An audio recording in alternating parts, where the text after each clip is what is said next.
saling roasting ya? Sering kan kemarin saya sama suami sempat bikin special show juga yang Mama Musda. Jadi saya tampil di sana, suami saya stand up, dia bahas saya. Terus pas stand up, saya bahas dia juga. Kira-kira ada pelanggaran lain nggak? Nah kadang Pengalaman itu lain. Yang unik. pelanggarannya itu Pak. Jadi saya pernah naik motor, tiba-tiba knalpotnya copot.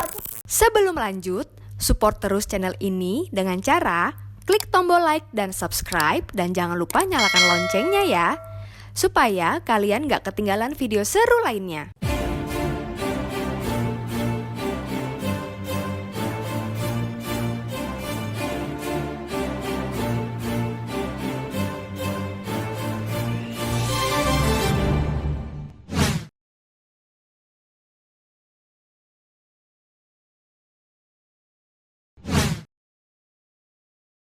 Nah, suka ini kamu sering buat konten ya?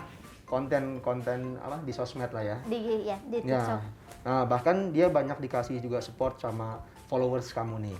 Kita lihat beberapa komentar tentang Dava ya. Boleh. Di sosmednya. Dava said info tukar tambah emak. Waduh. Mau tukar tambah emak. Tukar tambah emak. Mau heran tapi ini Mbak Musdalifah. Oh iya nih. Banyak yang komen gitu. Kenapa tuh. memang Dava katanya minggu ini mau ngekos karena emang apa nggak mau banget tinggal serumah kayaknya sama ibunya. Gini katanya Dava kena mental gitu kan, aku suka nyanyiin, suka aku joget depan dia gitu. Jadi kan kata orang, Dava mending lu ngekos deh. Nggak usah tinggal sama malu deh. Gitu. Oh, maksudnya karena kontennya gitu yang ngedek-ngedekin ya. Kontennya yang nggak biasa seperti ibu gitu kan, yang ditimang-timang apa gitu. Kadang aku Dava ajakin bermacam-macam gitu, ajakin main kuis dangdut lah segala macam.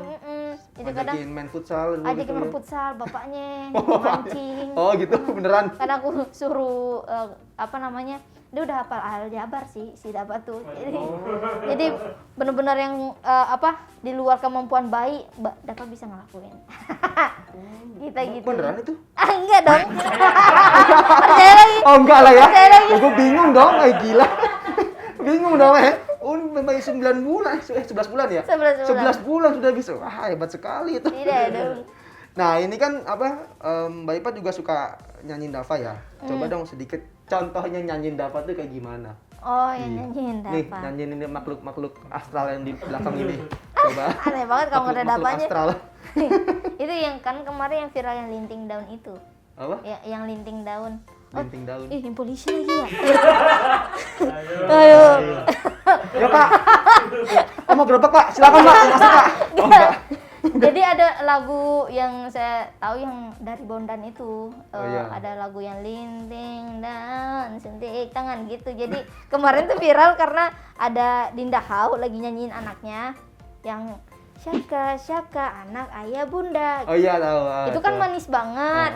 Nah aku bikin yang kebalikan dari manis itu. Pahit lah ya. Ya pahit lah gitu. Jadi ada Dava. Ya, terus aku nyanyiin linting daun suntik tangan hirup asap obat di tangan ingin terbang melihat bintang gitu. Terus dia gimana tuh? Komentarnya dia gimana?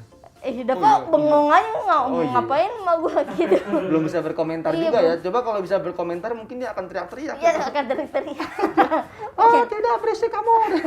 Makanya disuruh ngekos sama orang lain. Oh iya, biar terpisah lah ya. Biar terpisah gitu. Biar nggak terkontaminasi kali ya. Takut mentalnya kena. Mentalnya kena bener. Mbak Ipa kan sama suami kan merupakan tipe orang tua yang seperti apa sih? Selain humoris ya, yang pasti ya, selain humoris.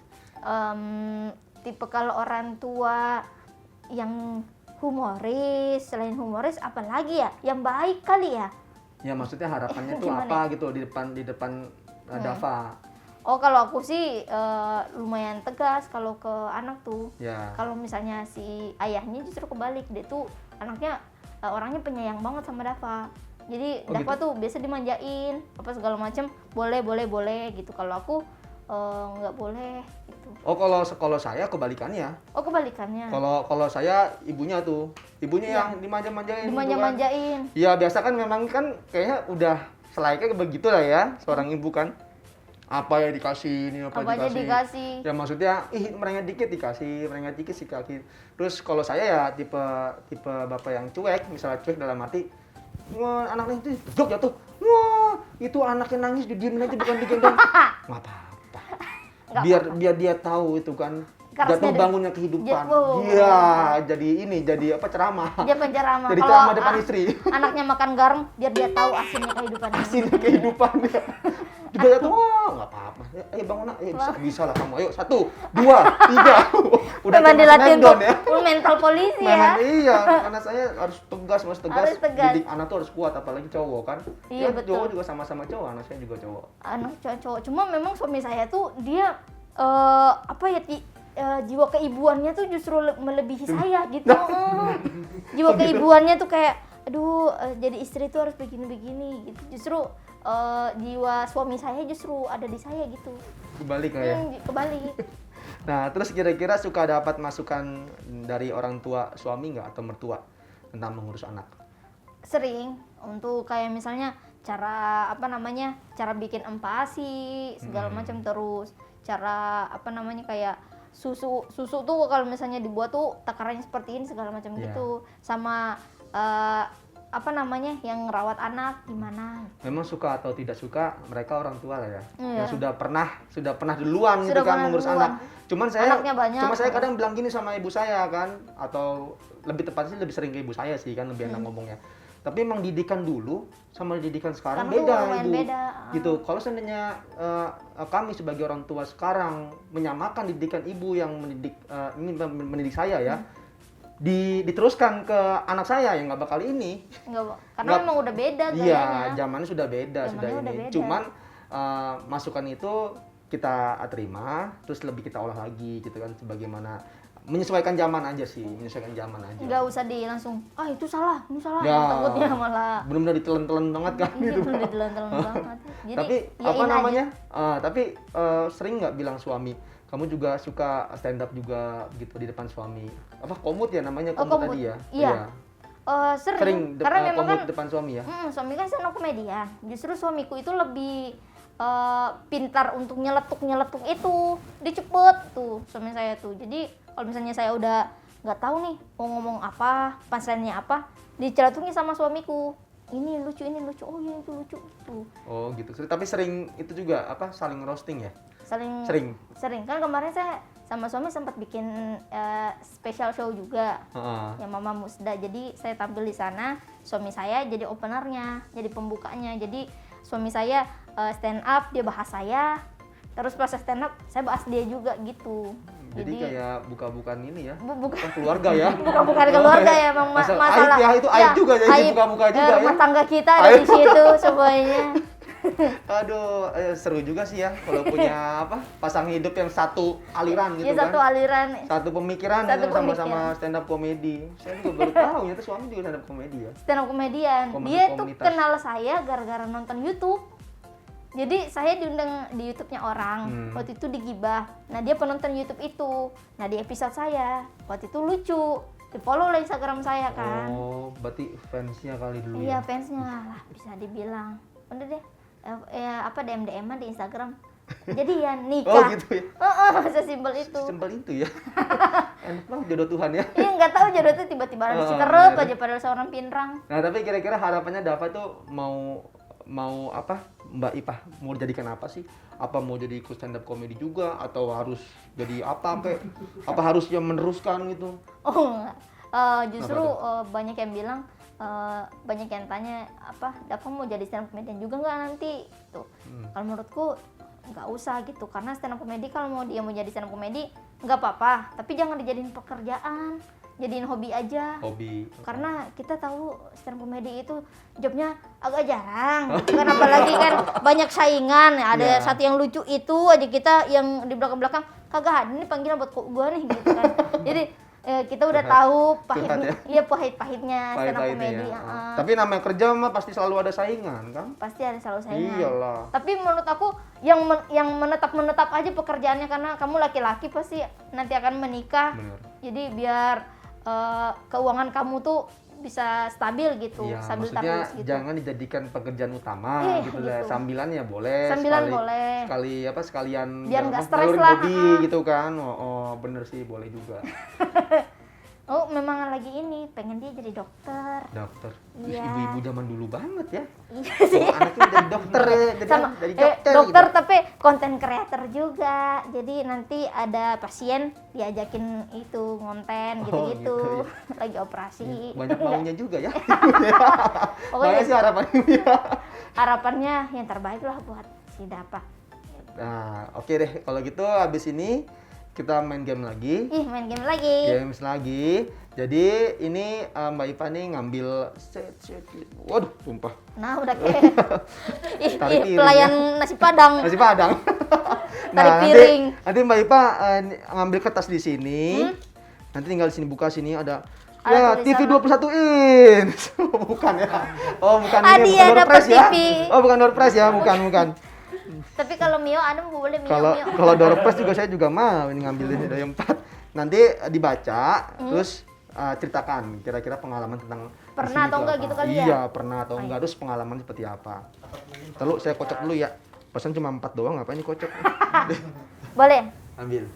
Ini saya boleh tutup mata apa enggak ya? Enggak usah. Enggak usah, Cuma 4 tutup biji. ya. 4 kan? Iya. Udah. Bener. Hahaha. Apa Motor tuh? bonceng 3. Motor bonceng 3.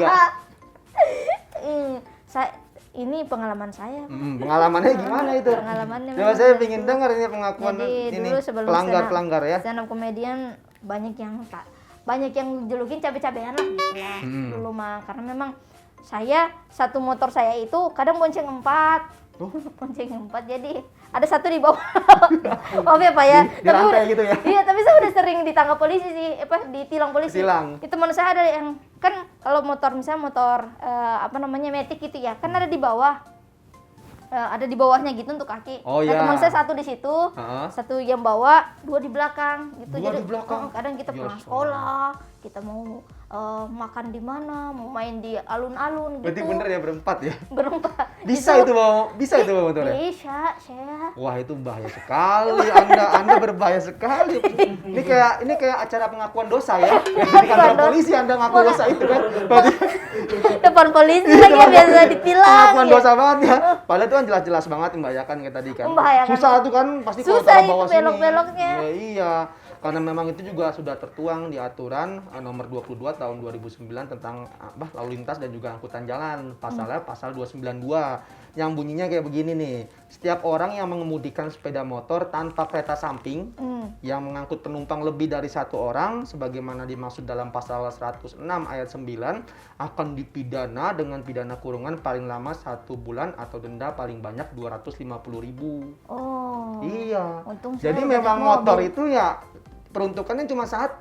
Nah, yang maksudnya kereta samping itu 2 lah. samping gitu, Samping. ada sampingannya tuh. Iya, yang ada itu kan untuk penumpang itu tuh yang tambahan kayak becak-becak gitu. Ya, itu itu nggak apa-apa lebih bentor dari ya 1. namanya. Becak motor. Becak motor ya. Kalau motor kan memang diperuntukkan 1 penumpang, maksudnya 1 yang mengemudi, 1 lagi penumpangnya. Satu lebih banyak Sekali. Antara ini ya lebih efisien lah ya. Dia lebih efisien lebih waktu cepat lah ya, juga. lebih cepat lah ya. Lebih cepat. Kan naik Lebih ojek kan cepat. lumayan 5.000. Dubrak kan lebih bahaya juga kalau cepet-cepet kayak gitu. Banyak yang celaka juga. Ya celaka ya, udah jangan diulangi ya nak ya. Ya, maaf ya Pak ya. Apa ya? Habis ini saya urus STNK-nya deh. Iya, oh mati STNK Iya. mati. Oh enggak. Dulu kan biasanya ditilang kan. Oh. Diambil tuh di pengadilan apa gitu. Biasanya Oh, kalau tak ditilang. kirain mati soalnya agak-agak nyimbau bangke di sini nih. STNK-nya mati ya. Saya nggak mau ngaku Pak di sini Pak. Oh iya, udah di belakang aja kalau gitu Iya, Anda di ngaku. belakang aja. Jangan dimasukin Oh, iya, lagi. Ayo ambil Lagi. lagi. Lanjut satu lagi aja dah. Iya. Ini apaan ya? Oh, terobos lampu merah. Terobos lampu Kayaknya merah. kebiasaan gua dah. Semua rata-rata kayaknya di situ deh. Terobos lampu merah. Terobos Gimana? lampu merah. Ada pengalaman yang ini? Ada pengalaman yang buat kami kesal? Oh enggak ya? Enggak udah. Biasanya ya kayak saya tuh suka terobos lampu merah tuh di atas jam 10 malam. Oh, iya. Kalau misalnya memang udah sepi, terus aku tuh ngelihatnya nggak ada juga daripada nunggu gua buru-buru terobos aja gitu. Gitu. Tapi ada teman saya namanya Ebel. Nggak apa-apa. Nanti Emang Ebel suka ngelanggar. Etit. Ada Ebel Castanyo namanya. Etit. Terus Dia tuh siang pun lagi rame pun dia berani banget ngelanggar lewat apa sih itu yang tempat orang jalan tuh. Iya, lewat trotoar gitu. Kalau misalnya orang macet, misalnya lagi macet nih, dia tuh lewat situ. Bu, bener angkat motor terus ini aja tanpa dosa gitu. Kadang saya yang dibonceng, aduh bel kan kalau ditilang gue yang bayar gitu lu mah enak lah tinggal tapi nadanya tadi membeberkan pelanggarnya udah kayak suatu prestasi ya, kebanggaan tersendiri ya buat Anda ya. Ini kantor polisi loh. Iya, kapan lagi kan Pak? Mau pagi siang malam, berani sekali. Kayak suatu prestasi gitu ya. Nah, terus balik kayak tadi menerobos lampu merah ya.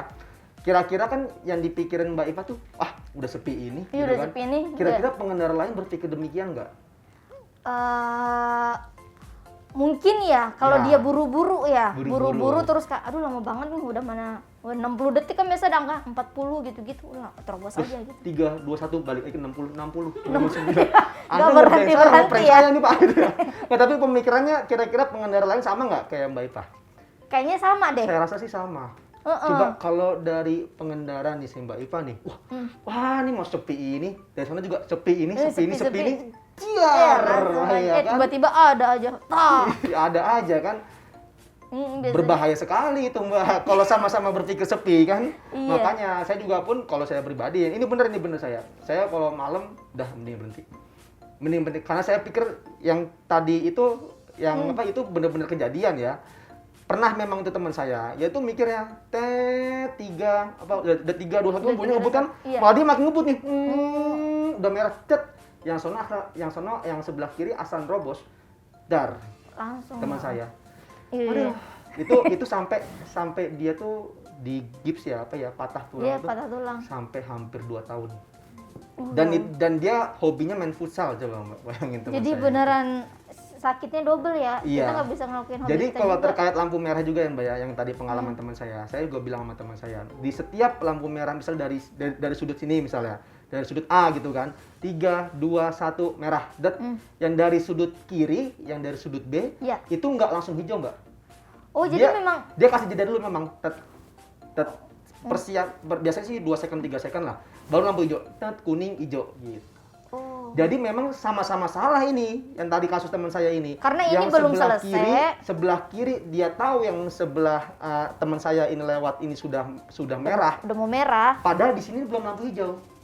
Gitu. Paham nggak? Paham. Nah, jadi dia tuh ibaratnya sama pelanggarannya kasusnya dia juga nerobos, ini juga ngotot. Iya. Maksain robos juga sama-sama timingnya robos. belum pas semua lah gitu. Nah, makanya di setiap lampu merah, Pak itu kan sudah merah. Lampu Anda sudah hijau apa belum? Oh iya.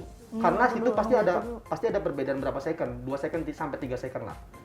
Jadi menghindari yang tadi macam-macam orang-orang kayak teman saya gini yang maksain merah, makin ngebut kan? Sering kan? Sering.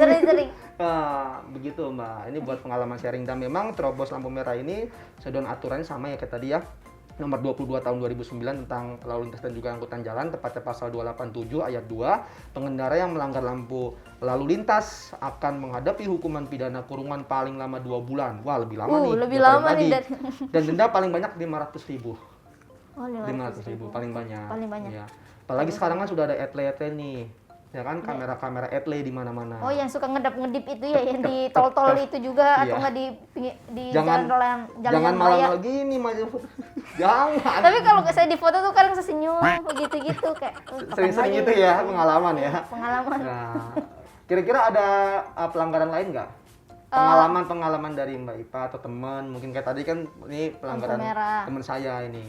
Nah, kadang itu yang unik pelanggarannya itu Pak. Jadi saya pernah naik motor, tiba-tiba knalpotnya copot. Jatuh ketinggalan gitu. Tapi kita motor lagi udah jalan, knalpotnya copot. Pasti kita mundur. Berisik banget itu. Iya kan? Apa diketawain orang, lah motor gue rusak. Knalpotnya ini sesuai nggak, standar nggak, atau udah modifan? Kayaknya udah modifan deh, karena motor itu motor kakak saya juga kan, kakak saya. Bunyinya berisik. Nah, itu terus juga salah. Knalpotnya tuh kayak lubangnya tuh gede banget. Jadi lubang itunya ngeluarin asapnya. Oh iya. Asapnya tuh. Jadi berisik banget lah. Karena gitu. memang itu kan kendaraan kan sudah diciptakan ya, masing-masing dealer kan sesuai dengan peruntukannya. Iya. Sudah paling safety lah. Udah berapa kali uji lah ibaratnya ya, ada uji tipe, uji apa. Jadi janganlah otak-atik kayak ya. Gitu. Tapi yang paling aneh mah kalau misalnya motor yang gede banget itu loh, yang Kawasaki atau apa gitu, yang gede banget. Tapi dia pakai ban yang kecil banget, yang kayak ban sepeda, tahu, kayak ban dalam. Ini motor jadi nggak gagah banget. Sebenarnya sih kalau kayak motor-motor custom tuh memang sudah ada peruntukannya juga ya, dan memang ada izinnya. Ada izinnya. Dan memang itu hanya diperuntukkan untuk perlombaan saja, bukan untuk dipakai di jalan-jalan jalan umum. Oh, tapi kalau misalnya dia di jalan umum gitu kayak muka Alfa atau gimana? Ya nggak boleh pakai. Nggak boleh pakai. Nggak boleh dipakai sebenarnya kalau custom gitu. Ntar gue fotoin, aku kirim polisi itu. Oke, terima kasih banyak ya Musdalifah nih atas sharingnya. Ya, semoga atas sharing ini bisa lebih sadar ya atas pelanggaran yang tadi Anda sudah lakukan. Jadi banyak ilmu lah saya. Ternyata kalau lampu merah tuh ada sepersekian detik gitu-gitu. Aku kira tuh beneran pas di sini ini udah segini gitu. Jadi kadang gitulah ya kan, pengendara ini malah lebih sering ngeliatin lampu merah dari sudut lain. Dari sudut lain. Bukan lampu merahnya dia sendiri, ya kan? Sendiri. Merah, bukan. Padahal belum hijau lampunya. Sering kayak begitu kejadian, ya kan? Apalagi di dunia 62 ini kan. Ya sudah, terima kasih ini udah datang main-main di sini. Jangan kapok ya ngobrol sama saya ya. Tidak lah, jangan kapok lah. Jangan takut-takut sama polisi. Saya takut lagi tiap ada polisi banyak-banyak. Ya gimana nih? Padahal saya udah rapi, ya udah lengkap lah semua. STNK semuanya udah pada ini. Jadi kalau di ini cuma kadang masih suka deg-degan gitu, nggak tahu kita jatuh cinta apa gimana ya, gitu kayak. Jangan Anda saya sama-sama polisi juga. Aduh, razia polisi lagi. Oh iya, saya polisi lupa. Oke, kalau gitu terima kasih sekali lagi sama Mbak Ipa. Oke, sahabat NTMC, jangan lupa untuk selalu like, komen dan juga share channel YouTube NTMC Channel ya. Nah, kita nih ada jargon nih. Nanti Mbak Ipa ikutin ya. Jargon nih, gue demen nih, boleh nih. Ya, oke. Stop pelanggaran. Stop kecelakaan. Keselamatan. Untuk kemanusiaan. Indonesia. Tertib. Salam presisi. Salam presisi. Oke, terima kasih Mbak Ipa. Terima kasih banyak Mas Satria.